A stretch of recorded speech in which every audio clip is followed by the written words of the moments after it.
Hi there! In today's video, I'll show you how to log in into your Samsung account on your Samsung Galaxy S23. Let's get started. So as a first step, we would need to open settings on our phone, and here at the top of the list, you can see this tab with a Samsung account. The Samsung account gives you opportunities as share files with your friends, family, other devices using the Galaxy Store and also backup of your phone. So let's log in.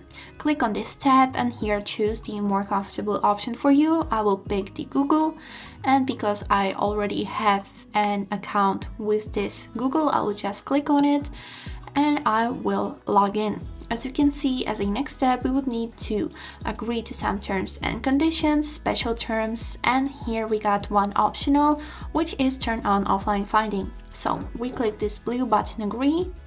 And as a next step, if you already have the Samsung account and you're logging in, you would need to pass a two-step verification with the help of SMS code. So we would need to click on this blue button, send code, and then enter the numbers. So after you have entered the code, simply click on this button, verify. And this is it. You have successfully signed in into your Samsung account. Also, if you don't have any Samsung account, you can easily create a new one by clicking on the same methods of login or sign up. This is it for today. I hope this video helps and thank you for watching.